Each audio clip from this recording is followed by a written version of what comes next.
നിങ്ങളിത് കാണണം കേട്ടോ ഗൈസ്. എൻ്റെ അവസ്ഥയാണ്. കാരണം വീട് അത്രയും വൃത്തികേടായിട്ട് കിടക്കുകയാണ്. ഞാൻ രാവിലെ ചൂലും വെള്ളവും ഒക്കെ ആയിട്ട് കാളൊന്ന് കഴുകാമെന്നും പറഞ്ഞ് ഇറങ്ങിയതാണ് കേട്ടോ. ഇപ്പോൾ ഇവിടെ ഒരു തിമിംഗലം കിടപ്പുണ്ട്. ഈ കടലിലൊക്കെ വലിയ തിമിംഗലം കിടക്കുന്ന ഒരു സാധനത്തെ കാണിക്കാൻ. കുഞ്ഞു പിള്ളേരെക്കാളും കഷ്ടമാണ് ഗൈസ്. ഇത് കണ്ട വെള്ളം ഒഴിച്ചിട്ട് ഇത് കണ്ട കുറച്ച് വെള്ളമാണ്. കൊച്ചിനെ കളിപ്പിക്കാൻ കിടക്കുന്നതാണ് കണ്ട. ഈ കടലിലൊക്കെ തിമിംഗലം കിടക്കുന്ന പോലെ കണ്ട. എങ്ങനെ ഇരിക്കുന്നുണ്ട്.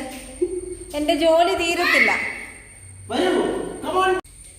രാവിലെ മഴ തുടങ്ങിയത് കണ്ട കിടന്ന് കാണിക്കാൻ. ഈ കടൽ തീരത്തൊക്കെ ചത്ത തിമിംഗലം വന്ന് അടിഞ്ഞു കിടക്കൂലേ, ചത്ത് തിമിംഗലം അടിഞ്ഞു കിടക്കുന്ന പോലെ. എങ്ങനെയുണ്ട്? ഞാൻ മടുത്ത്, എനിക്ക് വയ്യ. ഇപ്പൊ 12 മണിയാവുന്നു, 11:40 ഇതുവരെ എന്റെ ഒരു ജോലി നടന്നില്ല. വീട് കഴുകാന്ന് വെച്ചാൽ ഇതാണ് കിടന്ന് കഴുകുകയാണ്. കിടന്ന് കേട്ടാ ഗൈസ് എങ്ങനെ ഇരിക്കുന്നു. ഇതാണ് എന്റെ അവസ്ഥ.